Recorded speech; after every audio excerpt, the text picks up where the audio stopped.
da Graça, domingo à noite às 18 horas. Lembrando que no final deste mês, nos dias 29, 30 e 1º de outubro, é a nossa conferência Avante. Não perca por nada, traga visitantes, né? Nós convidamos pessoas para trazer a palavra. Nós queremos 3 noites de muita honra e glória ao Senhor Jesus Cristo, e assim também um povo abençoado, né? Estamos orando por isso, estamos divulgando, convidando pessoas, queremos ver esse lugar cheio da presença de Deus e de muitos adoradores, amém? Glória a Deus. Então vai anotando aí na tua agenda aí, para você não perder, e você ainda vai chamando as pessoas, seus amigos, seus familiares. São 3 noites, né? Sexta, sábado e domingo, os dias 29, 30 e 1º de outubro, né? 29 e 30 de setembro e 1º de outubro. Amém? Abra sua Bíblia no Evangelho de João, capítulo 1.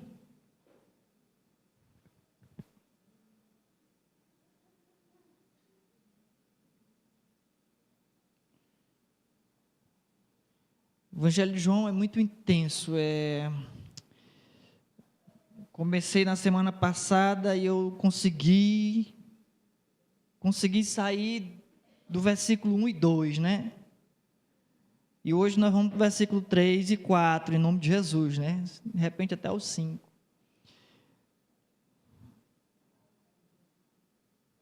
Vamos ler juntos.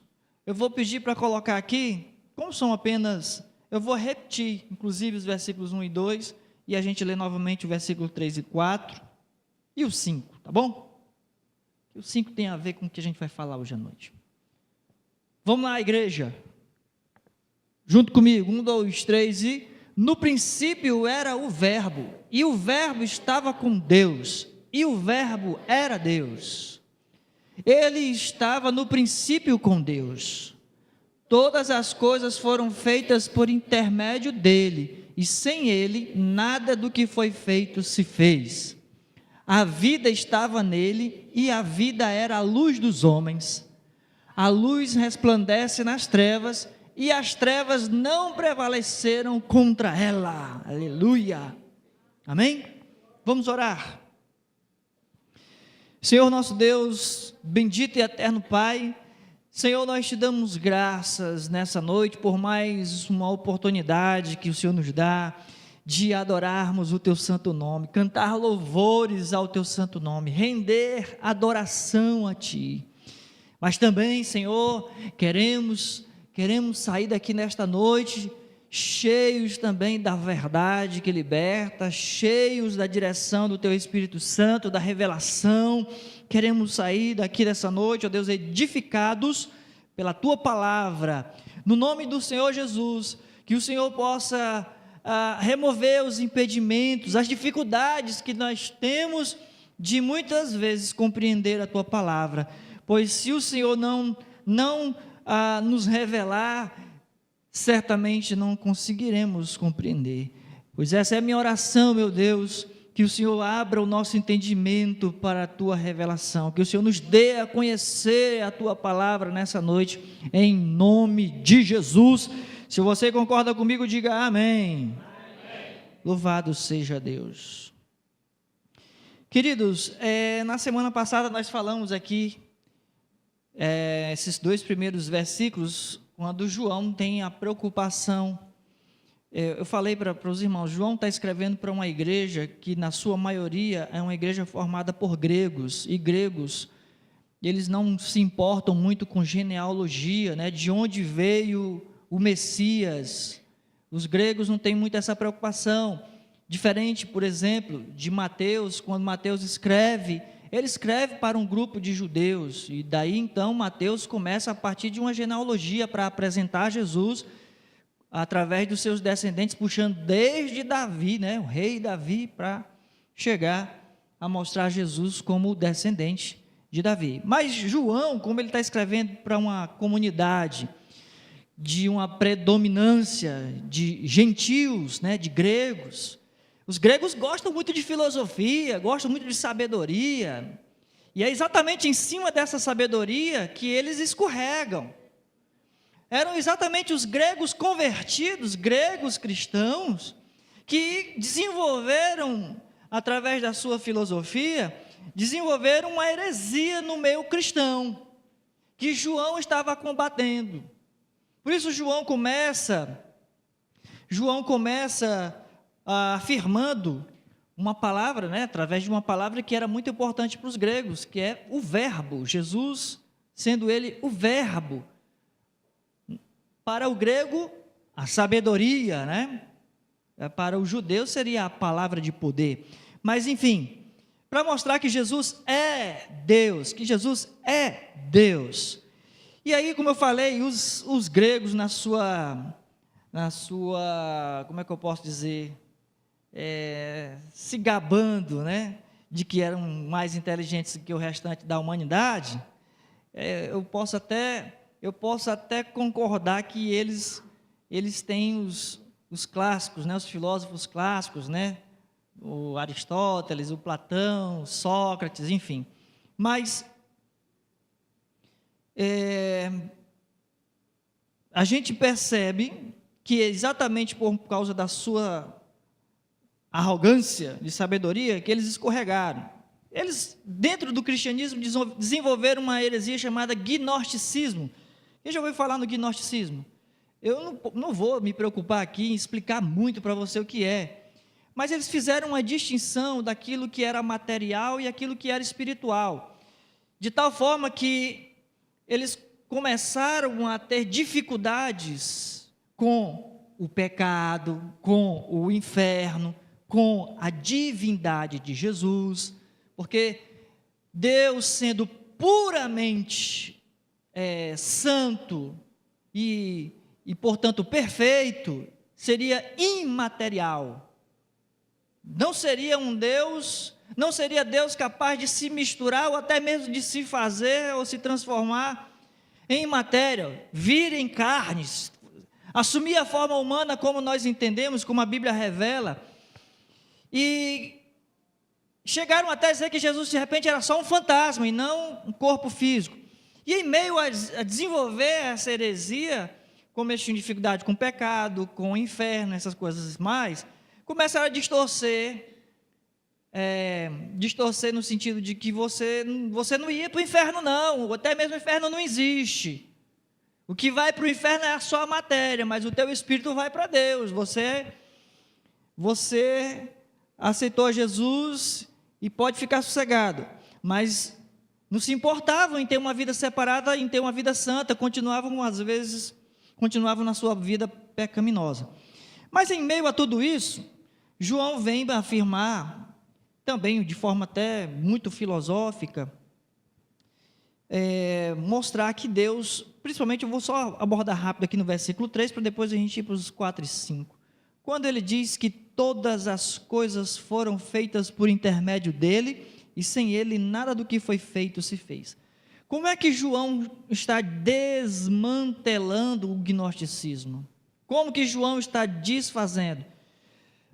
A doutrina do gnosticismo, ele vai dizer que sempre existiu matéria ao lado de Deus. Como Deus é eterno, a matéria também seria eterna, e que Deus criou as coisas a partir de alguma matéria-prima já também existente. Mas tem duas coisas muito importantes na fé cristã, duas verdades muito importantes na fé cristã, que eu queria abordar de forma rápida, mas que é importante você tomar conhecimento, que está na entrelinhas desse versículo 3, quando João afirma: todas as coisas foram feitas por intermédio dele, e sem ele nada do que foi feito se fez. Nada do que foi feito se fez. Deus não precisou de matéria-prima, em outras palavras, João está dizendo isso. Ou seja, uma das afirmativas importantes para nós, como cristãos, é que nós sempre acreditamos na criação a partir do nada. Como assim? Quando a gente lê Gênesis 1:1, o que está escrito lá? No princípio, criou Deus os céus e a terra. Vocês estão com medo de dizer? Estão inseguros? Não sabe o que está escrito lá em em Gênesis 1:1? Eu vou dar a oportunidade de vocês afirmarem o que está escrito em Gênesis 1:1, tá? 1, 2, 3 e... Muito bem, vocês já podem passar para o próximo nível, né? Quando a gente vai para esse texto na língua hebraica, quando diz, no princípio, criou Deus, o verbo criar, na língua hebraica, bará, significa criar a partir do nada, é chamar a existência, sem a necessidade de matéria-prima pré-existente. É como que Deus simplesmente criou todas as coisas a partir do seu poder. Não existia nada além de Deus. É isso que diz esse verbo na língua hebraica. Então, nós acreditamos que Deus fez todas as coisas sem a necessidade de uma matéria, já que o gnosticismo colocava tudo que é matéria é ruim. Então, Deus não criou nada a partir de nada ruim, porque não existia nada quando Deus criou. Então, nós não acreditamos que o mundo tenha começado como uma falha essencial, como algumas pessoas até acham que o mundo existiu a partir de uma explosão, de algo caótico, como se o caos pudesse criar ordem. É meio estranho essa afirmação que alguns cientistas fazem, né?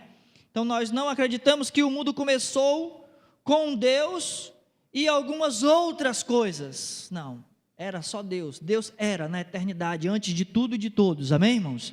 Era Deus. Por isso João afirma, e eu repito o versículo 3, todas as coisas foram feitas por intermédio dele. Todas as coisas, sem exceção, porque no princípio era só Deus e mais nada. Você observa que ele começa o texto dele dizendo isso. O versículo 1 diz, no princípio era o verbo, que era Deus. E mais nada, não existia nenhuma matéria. Deus é o início de todas as coisas. Ele chamou à existência as coisas que não existem. Os próprios cientistas, nas suas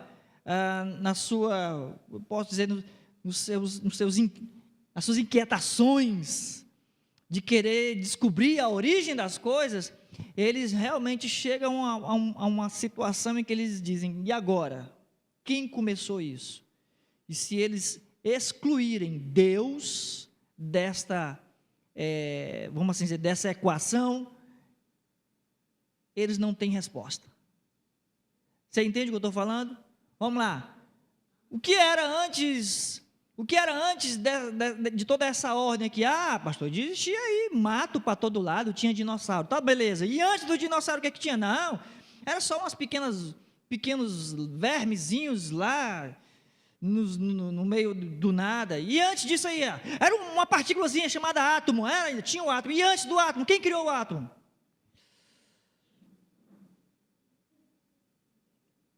Quem criou o átomo? Quem trouxe à existência esse negócio aí? Deus era antes de todas as coisas. Deus está por detrás de todas as coisas, pois Ele é Deus, amém? O outro fundamento importante que João já inicia, vamos dizer, quebrando as pernas do gnosticismo, é que nós, como cristãos, sempre acreditamos que este mundo é de Deus, amém? Meus irmãos, esse mundo aqui não é do diabo. Deus criou isso aqui tudo, é tudo dele. Tudo isso aqui, Deus quando criou, viu Deus que era bom. Deus é dono de tudo isso aqui, irmãos. Dono e proprietário. Do Senhor é a terra e tudo que nela há, o que nela contém, tudo que existe, é tudo de Deus, é tudo do Senhor. Então, essas duas verdades são muito importantes para a gente já ir desmantelando essa heresia. Então, se tudo aqui é de Deus, de maneira que longe de estar também Deus separado da sua criação, separado do mundo, de tal forma que era o que os gnosticismos diziam, né? Deus não está nem aí para a gente, porque somos matéria. Deus não vai se misturar com coisas imperfeitas, porque o mundo material é um mundo imperfeito. Também, inclusive, na teoria de Platão, que chama-se o dualismo platônico. Quem já ouviu falar aí? Já leu o Mito da Caverna? Platão desenvolve ali uma teoria de que existe o mundo das perfeições, né, o mundo ideal, e o mundo imperfeito, que é esse mundo aqui que a gente vive, que é o mundo material. Isso é o dualismo platônico, isso é a filosofia grega. É daí que os gregos convertidos começaram a deturpar o evangelho e misturar o evangelho com essa filosofia grega e tirar alguns princípios fundamentais, tanto do poder de Deus como da vinda de Jesus aqui em carne e osso, quanto também dos nossos pecados, da nossa condenação e da nossa necessidade de redenção e de irmos morar no céu com Jesus, amém, irmãos? Porque já tem um bocado de descendentes desses hereges antigos aqui. Eu não gosto de dar nomes quando a gente está online, né? Mas tem um bocado de gente na internet aí já dizendo que não existe inferno, que não existe céu, tudo é mito, que Deus, na verdade, Deus não existe. Tem um cara aí que era presbiteriano, famoso, nos anos 90, vocês lembram? E hoje, agora ele está aí desigrejado, falando mal dos crentes. O cara enlouqueceu. Não vou dizer o nome dele porque está online, mas vocês sabem do que eu estou falando. E ele diz que Deus não existe. Não que ele seja ateu, mas que porque Deus não é matéria, então Deus não existe. Está vendo como viajou? Viajou, né? Fumou orégano. Infelizmente, irmãos. E aí, a partir desses pensamentos, a pessoa acha que não tem problema com o homossexualismo, não tem problema a pessoa beber socialmente, não tem problema a pessoa casar, divorciar, casar de novo, divorciar, casar de novo.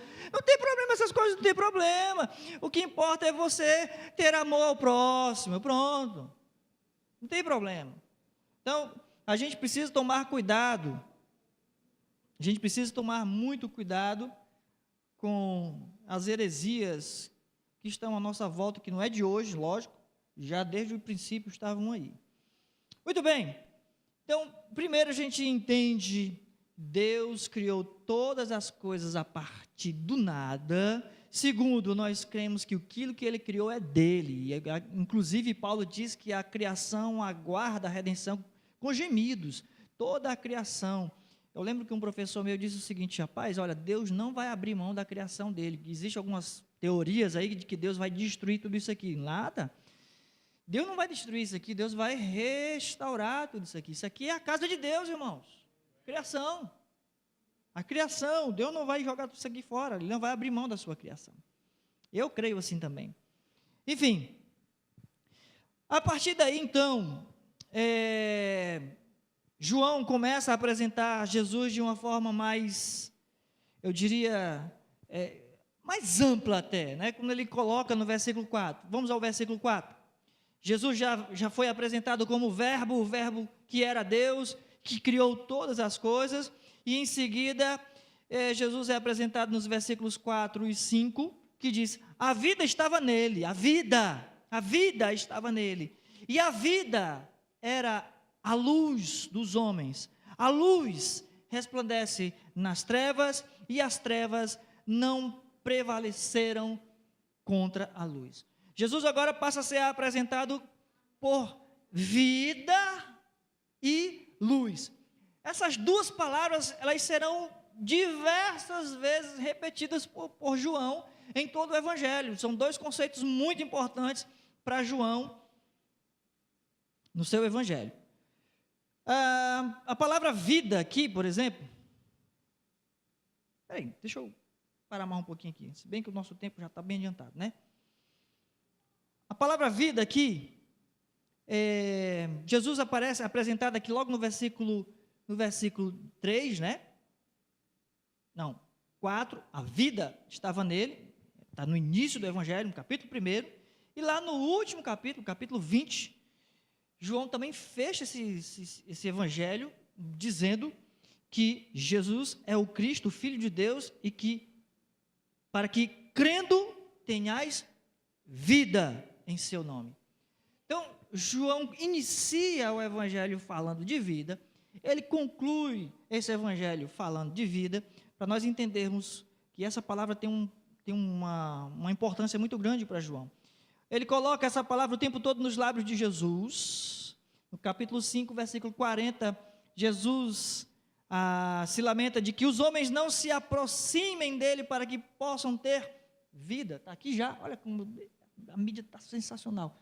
Contudo, não quereis vir a mim para terdes vida, né? Jesus diz ali, vocês não vêm a mim para receber vida, porque, como João diz no versículo 4, a vida estava nele. Se alguém quer ter vida, só em Jesus. Assim Jesus fala nesse capítulo 5, versículo 40. No capítulo 10, versículo 10, bota aí, mídia. 10, o ladrão vem senão para roubar, matar e destruir. Eu vim para que tenhais vida e a tenham em abundância. Exatamente para que os homens tenham vida e a tenham com abundância. Não é qualquer sensação ou qualquer fôlegozinho de vida, não. É com abundância. Ainda no capítulo 10, verso 28, diz aí para nós o que está aí. Olha aí, eu lhes dou a vida eterna. Aí Jesus já amplia, né? Vida eterna. Jamais perecerão e ninguém as arrebatará da minha mão. Jesus diz, olha, eu tenho a vida, e quem receber essa vida é uma vida eterna e ninguém pode arrebatar da sua mão. No capítulo 14, versículo 6, até foi falado mais ou menos aqui, né? Não, foi não. 14, 6, quando Jesus diz, eu sou o caminho, esse aí é para saber decorar, né, irmãos? 1, 2, 3 e... disse Jesus. Ou respondeu-lhe Jesus nessa tradução, né? Vamos por aqui. 1, 2, 3 e... respondeu-lhe Jesus. Eu sou o caminho e a verdade e a vida. Ninguém vem ao Pai senão por mim. João 14, 6. Eu estou falando para os meninos na escola dominical que eles precisam ter o hábito de decorar textos bíblicos, né? Decorar. Vai que a gente chega a uma era que a Bíblia some do mapa, né? É proibido no Brasil ter uma Bíblia e é bom ter no coração, pelo menos, né? Para a gente não pecar contra o Senhor. Então Jesus afirma que Ele mesmo é a vida. Então no Evangelho aqui de João, a palavra vida vai aparecer mais de 35 vezes.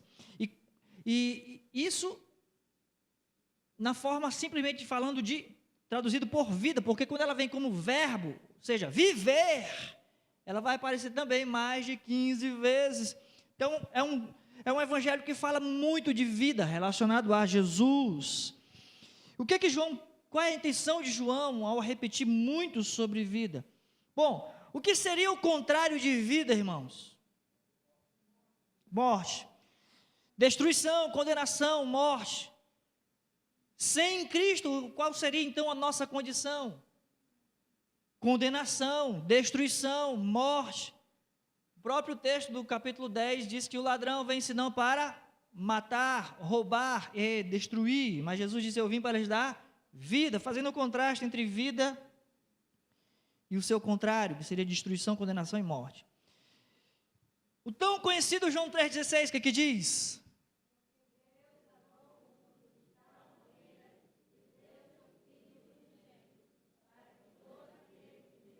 Estão lendo? João 3,16. Jesus mesmo está falando para Nicodemos que Deus enviou o seu Filho ao mundo exatamente para que todo aquele que nele cresce não sofresse o contrário da vida, que seria a condenação, a destruição, a condenação e a morte, né? Então, o homem que ouve e que crer o Evangelho, que crer na palavra de Jesus, esse tem a vida eterna e não entrará em juízo, não estará sob condenação. Bota aqui, 5:24, nós estamos só no Evangelho de João. João 5:24. Em verdade, junto comigo, 1, 2, 3, em verdade vos digo, quem ouve a minha palavra e crê naquele que me enviou, tem a vida eterna, não entra em juízo, mas passou da morte para a vida. A palavra vida, repetindo, é um tema muito importante para João, para revelar duas verdades. E aí João, ele é inteligente, ele está pegando exatamente algo que os gregos gostam, a questão do dualismo. No Evangelho de João você vai encontrar muito dualismo, é a porta estreita, a porta larga. São os dois caminhos, dois fundamentos. São aqui vida, morte, luz, trevas. Tem muito dualismo no Evangelho de João, e é proposital, para pegar os gregos, de jeito, né? Veja então aqui, bota o versículo 29 também, para a gente entender que em Jesus não há condenação, nós não entramos em juízo, e aqui tem os que, 1, 2, 3, e os que tiverem feito o bem para a ressurreição da vida, e os que tiverem praticado o mal para a ressurreição do juízo. Nós teremos ressurreição em Jesus Cristo, que nos dá a vida, mas existe aqui dois aspectos da ressurreição para a gente entender, que é um para a vida, e aí para distinguir vida de existência, de respirar, e a vida que Jesus quer nos dar, e a condenação. Enfim, aquele a quem Jesus dá a vida não perece, não morre, mas passou da morte para a vida, da ressurreição, né? Olha, escute isso aqui que eu vou falar. Em Jesus, há algo que dá segurança ao homem nessa vida e na outra, no porvir. Não se pode dizer que vivemos até que nós aceitemos a Jesus e nos tornemos, tomá-lo como nosso Senhor e Salvador, coroando-o como nosso Rei. Não existe vida a menos que a gente confesse, aceite a Jesus como nosso Senhor e Salvador. Não existe verdadeiramente vida, pode ser que a pessoa respire ou exista, seja, mas ela não tem vida. Eu vou falar um pouquinho mais sobre isso.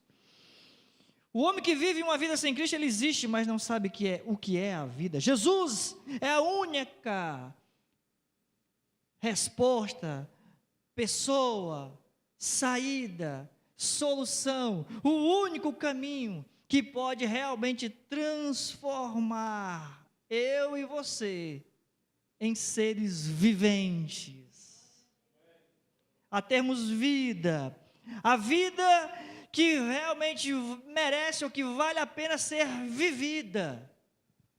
Você anda nas ruas e olha para as pessoas e vê, lógico, você só vai conseguir ver isso se você experimentar a vida.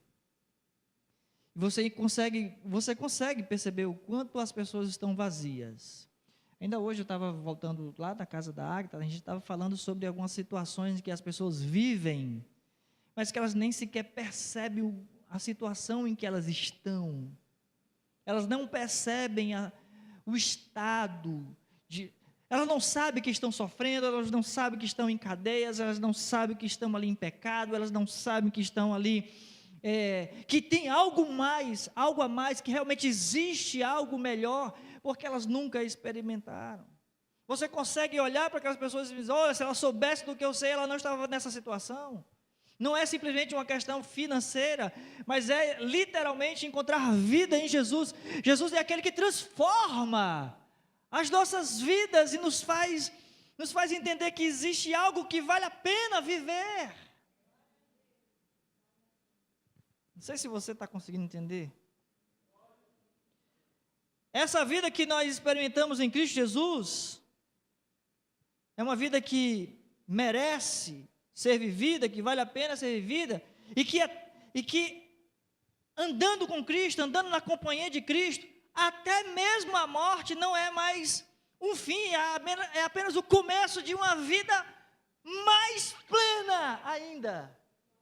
A gente tem vida aqui, e se nós morremos em Cristo aqui, não é o fim da vida, mas é o início de uma vida plena, que seria a vida eterna.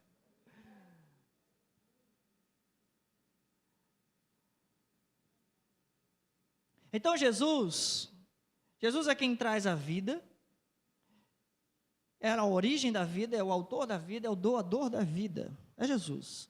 Bota para a gente aqui, capítulo 6, versículo 40.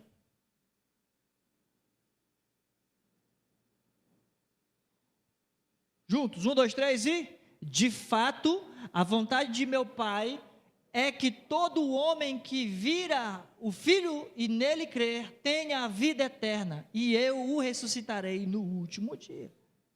Essa é a vontade de Deus.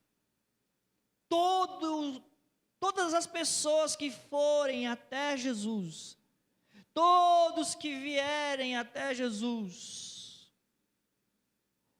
é que recebam vida. Essa é o desejo de Deus, porque Jesus é aquele que traz a vida, Jesus é o doador da vida, em Jesus está a origem da vida, em Jesus, Ele é o autor da vida, Jesus é o doador da vida, e todo aquele que vier, é a vontade de Deus que todos os homens cheguem a Jesus, que conheçam a Jesus, porque sem Jesus ninguém está vivendo, gente.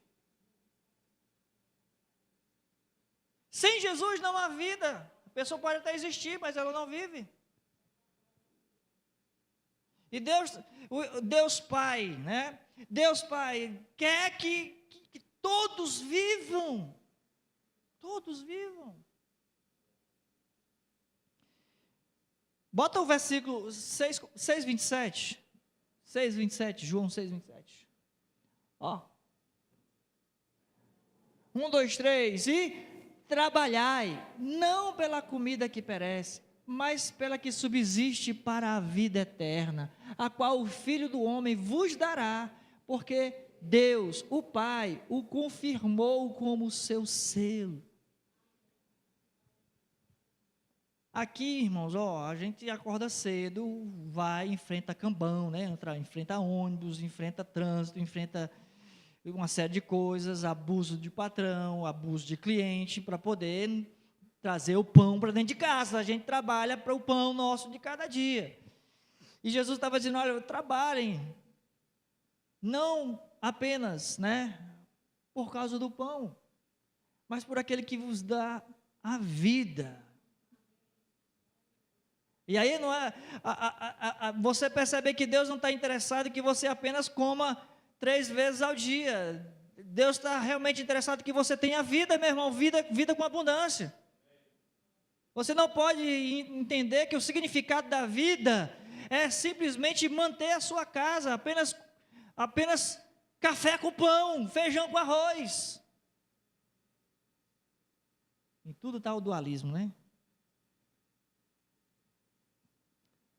Queijo com goiabada. Muito bem. Então, por trás de tudo está Deus, né? Por trás de tudo está Deus. E é como se Deus estivesse dizendo o quê? Eu criei os homens para que eles tivessem vida, e vida com abundância, mas por causa do pecado deles, eles deixaram de viver, só passaram a existir. Portanto, eu enviei o meu filho para que eles saibam o que é viver de verdade. Como se Deus tivesse toda a visão de João nesse evangelho para apresentar Jesus como a vida. É como se Deus estivesse olhando para a terra e dissesse, eu criei você para viver, mas o pecado tirou essa vida de você. E você não sabe o que é viver mais. Você perdeu essa consciência. Você perdeu essa direção. Portanto, Jesus veio aqui. Deus enviou o seu Filho para que você novamente pudesse entender e viver a vida. A vida. Vou falar igual filósofo agora. Logo, sem Jesus não há vida. Que profundo, hein? Irmão, não se afaste de Jesus, você não vai viver, você vai existir. Não se afaste de Jesus, não se afaste da palavra de Jesus, você não vai viver, você vai existir. E se de repente você não está gostando da maneira que você está vivendo, acredite, deve estar distante de Jesus. Porque quando nós nos chegamos a Jesus, nós vamos encontrar contentamento. Nós vamos encontrar vida e vida com abundância. Amém? Porque mesmo na morte, Paulo sofrendo o que ele sofria, Paulo dizia o quê? Para mim o morrer é lucro. Viver é Cristo, morrer é lucro. Já estou crucificado com Cristo.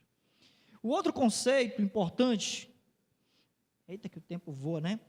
Seria luz. Segunda grande palavra, o segundo grande conceito para João, nesses versos 4 e 5 que nós lemos, é luz, né? Vida e luz. Luz, a palavra luz aparece pelo menos 25 vezes nesse evangelho de João. Jesus é a luz dos homens, como aqui mesmo ele coloca no versículo 4. Que mais? A luz que Jesus traz é exatamente a luz que faz desaparecer o caos. Eu vou repetir para você o versículo 5, João 1,5, quando ele diz: a luz resplandece nas trevas, e as trevas não prevaleceram contra ela. Lembra que eu falei a respeito do conceito do gnosticismo, da questão da existência da matéria, do caos, a matéria que é muito mal, o caos, como é que o caos pode, juntamente com Deus, gerar ordem, né? Como se Deus precisasse do caos para trazer ordem. Mas enfim, olha o que a gente percebe ao contrário disso. Para nós entendermos que Jesus é a luz e que Ele traz também luz para desfazer o caos. Quando a gente vai lá para o Gênesis capítulo 1, logo no versículo 3, depois de Deus criar todas as coisas, né? No princípio criou Deus os céus e a terra. E vem o versículo 2. E a terra era sem forma e vazia, e o Espírito de Deus pairava por sobre a face das águas. O que diz o versículo 3? Disse Deus, haja luz. Como é que estava no versículo 2? A terra, porém, estava sem forma e vazia. Trevas por sobre a face do abismo, o Espírito de Deus parava por sobre a face das águas. Enfim, a primeira ordem de Deus diante do caos, diante de algo sem forma, de algo vazio, haja luz. A ideia de quando Jesus vem, e Ele sendo a luz dos homens, Jesus vem exatamente para desfazer o caos na minha vida, desfazer o caos na sua vida. Por isso que eu digo, se de alguma forma você está vivendo um caos, é porque Jesus não está aí, irmão. Eu não estou dizendo que você está perdido, não estou dizendo que você está indo para o inferno, eu estou dizendo de repente que você está deixando Jesus um pouquinho de escanteio, à margem. Porque Jesus veio exatamente para nos dar vida com abundância, e veio também para desfazer, fazer desaparecer o caos nas nossas vidas, a desordem, a bagunça. O nosso Deus não é um Deus de confusão, não é um Deus de desordem, não é um Deus de trevas. A primeira coisa que Deus disse no Gênesis 1, verso 3 é: haja luz. Então, a luz aqui recém-criada por Deus no Gênesis, né? Chega ao caos, chega ao vazio e elimina o caos, elimina o vazio. Da mesma forma, Jesus, Ele é a luz que diz aqui no versículo 5, que resplandece nas trevas, e as trevas não prevaleceram contra a luz. As trevas não prevaleceram contra a luz. Meu amigo, traga Jesus para dentro de você e manda esse caos embora. Manda Manda a bagunça, toda a bagunça da sua vida embora. Mas, pastor, é porque eu gosto tanto dessa bagunça. Aí, então, o problema é teu. Você quer a bagunça. Aí eu vou te dizer, fica mais complicado, porque lá no capítulo 3, Jesus diz assim: os homens amaram mais as trevas do que a luz. Tem gente que gosta do caos. Tem gente que está na bagunça por opção, porque Jesus está aí para desfazer a bagunça. Jesus veio para dissipar as trevas. Jesus veio para acabar com a desordem, para acabar com o caos e trazer a ordem nas nossas vidas. Mas se a gente ficar com aquele negócio, com aquele caos de estimação, a gente realmente não vai experimentar tudo aquilo que Deus quer que a gente experimente. Então Jesus também é o único ser, a única pessoa que pode evitar que a vida se converta num caos, é aquele que vai realmente fazer a intervenção de libertação. A Amanda estava falando aqui que toda vez que ela adorava, ela sentia algo diferente. Eu estava ali na minha, dizendo: diz que você vai ser livre, diz que você se sente livre, se você se sente vida, se sente viva. Eu estava ali quase dizendo para ela: fala, mulher. Porque Jesus vem exatamente para evitar que a minha vida, a sua vida seja uma bagunça, irmãos. Seja uma confusão, seja um desastre.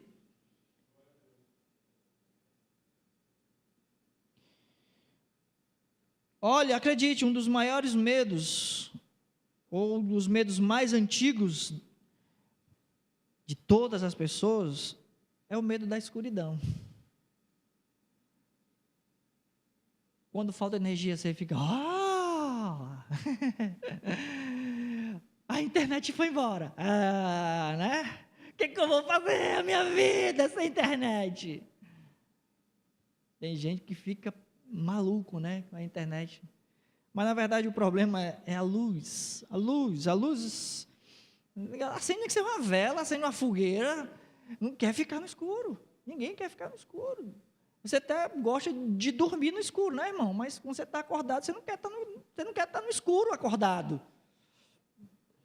Você não quer. Você está lá no meio do mato, não tem nem energia elétrica.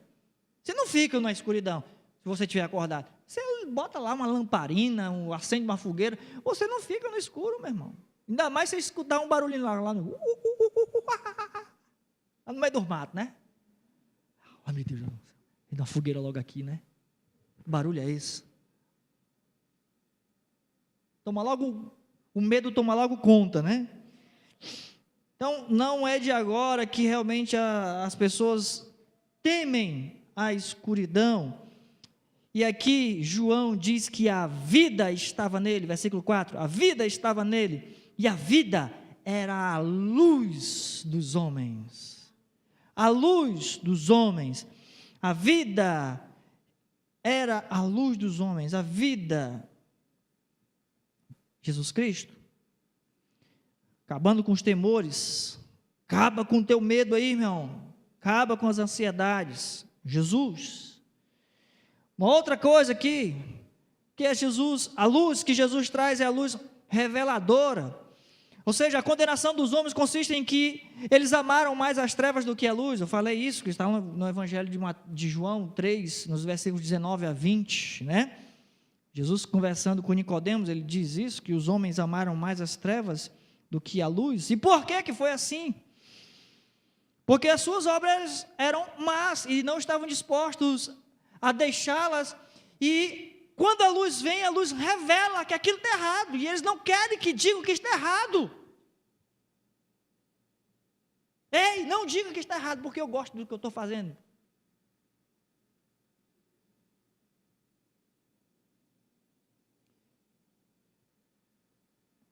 A luz, ela é reveladora.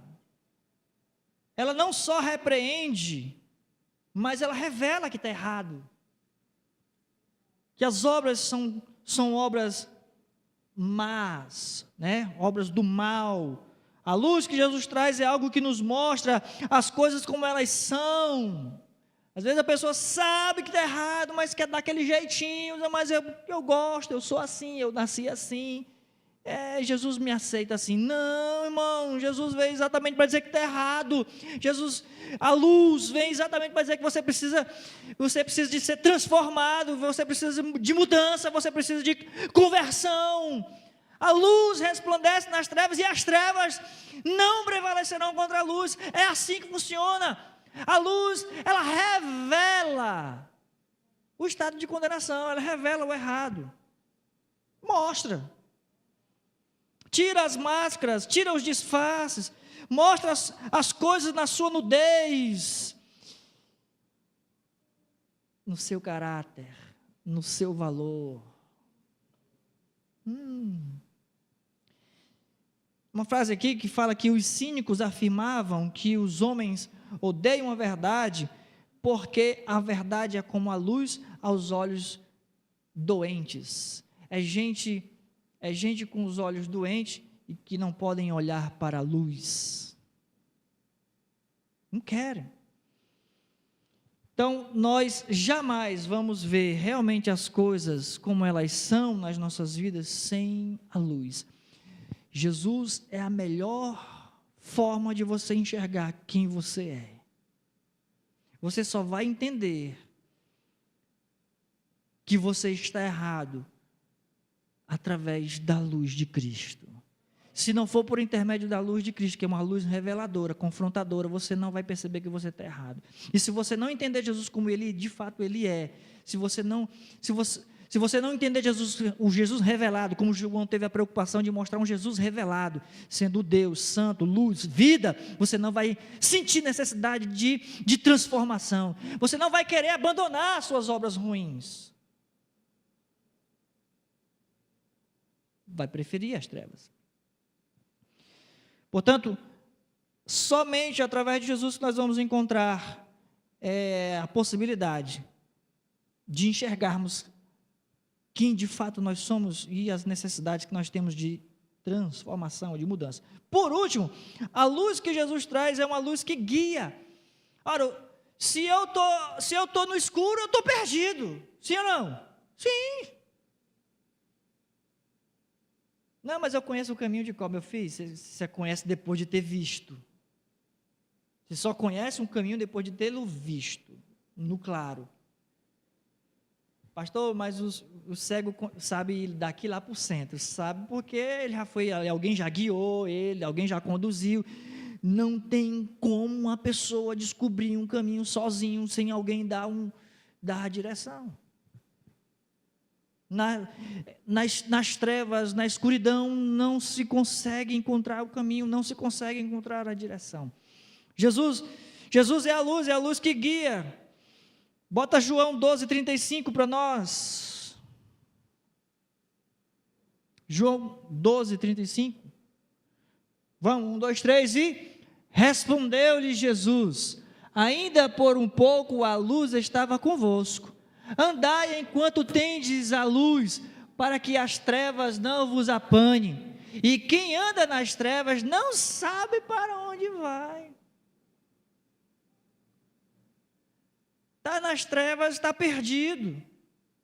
Está com Jesus, está no caminho, sabe para onde vai. Você sabe quem você é, você sabe de onde você veio e sabe para onde você vai. Você sabe por que você está aqui. Você não está perdido. Quem está com Jesus foi achado. E não anda perdido, não anda mais nas trevas. Bota o versículo 46 também. João 12:46. João 12:46.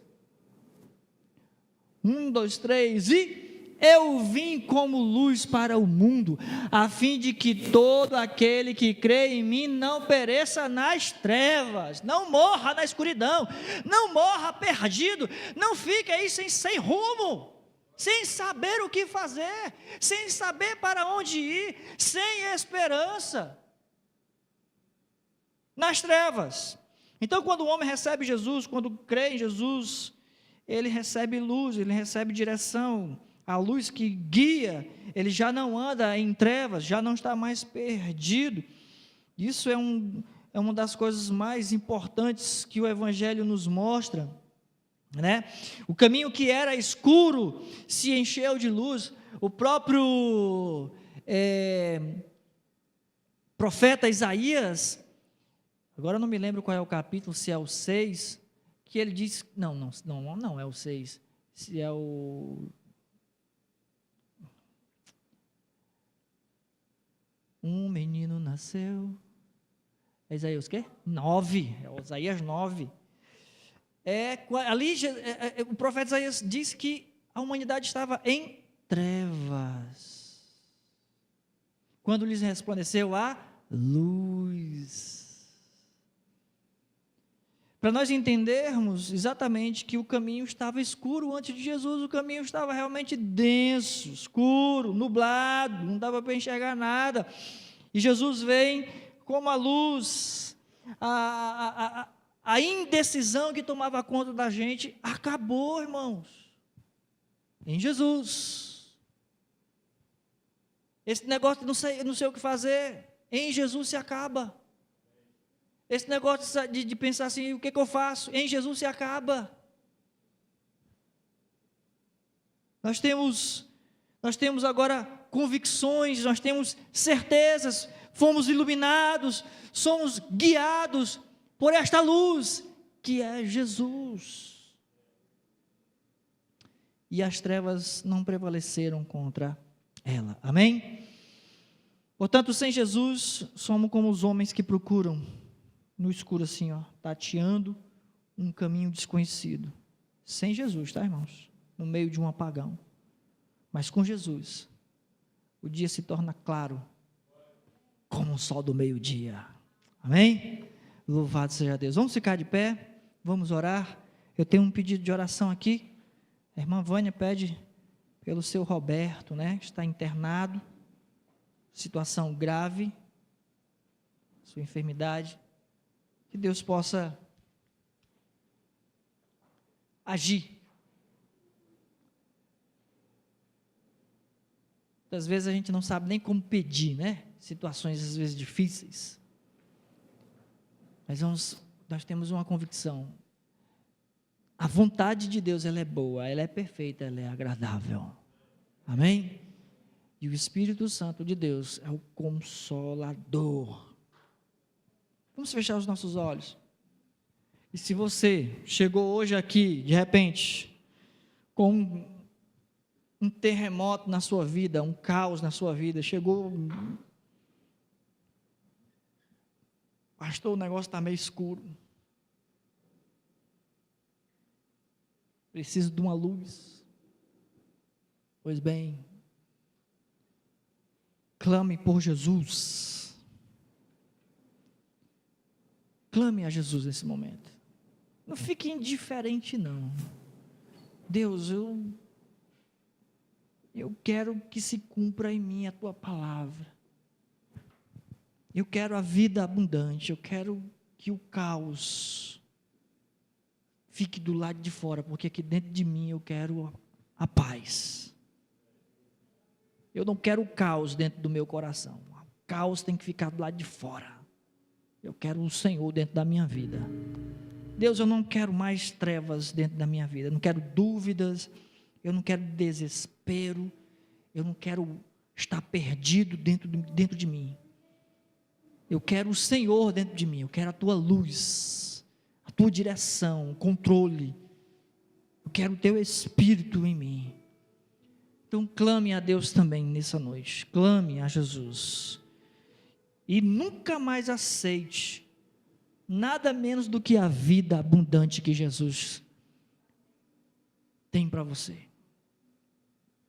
Senhor meu Deus, Pai querido e amado, mais uma vez, Senhor, estamos alegres por estarmos na tua presença, estamos, ó Deus, extasiados, como cantamos aqui, maravilhados na tua presença, pelo teu poder, por tua graça, por tua misericórdia, por tua palavra, pela revelação, ó Deus, pelas promessas, Pai, nesse instante, em nome do Senhor Jesus, Visita os corações aqui nessa noite, dissipando as trevas, dissipando as dúvidas, dissipando, Senhor Deus, todo o mal.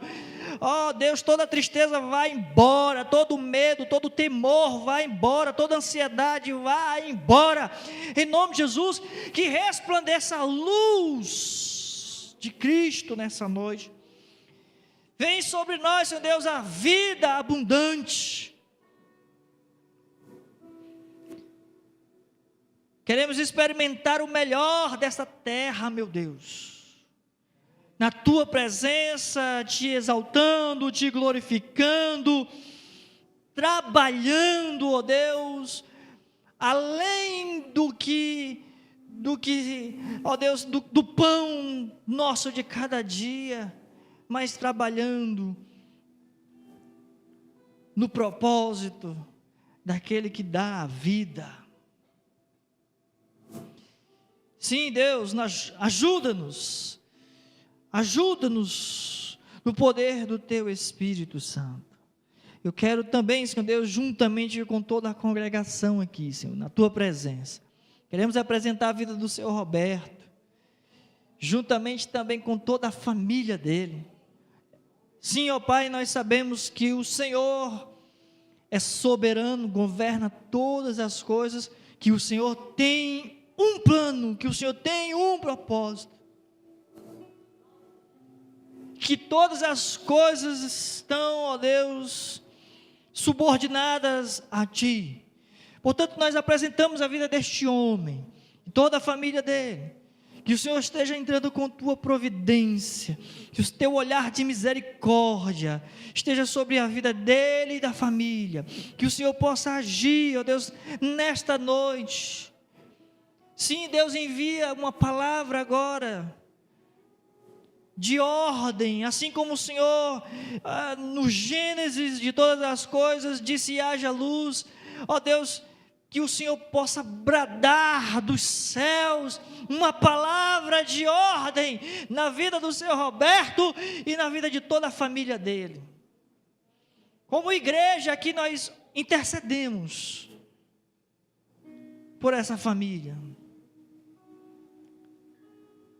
Somos os Teus sacerdotes na terra, Senhor. E fazemos menção do nome do Senhor em favor de todos os homens. Deus, nós oramos nessa noite a Ti, porque nós confiamos na Tua bondade, na Tua misericórdia. Nós confiamos em Ti, Jesus. O nosso coração está firmado em Ti, as nossas vidas estão firmadas em Ti, Senhor. Deus, portanto, vem também fortalecer os nossos corações nessa noite. Cada um dos nossos corações, ao sairmos por aquelas portas, Senhor, nós saiamos vivos, com a vida abundante, cheios da luz, a resplandecente luz de Cristo nas nossas vidas. Assim, ó Deus, assim nós clamamos nessa noite, que seja a graça do Senhor Jesus Cristo, o amor de Deus, nosso Pai, a comunhão, a consolação, a unção do Espírito Santo, seja sobre a tua vida, meu irmão, minha irmã, e seja também com todo o povo de Deus, espalhado pela face da terra. Se você crê, diga amém, meu irmão. Amém, aleluia. Louvado seja Deus.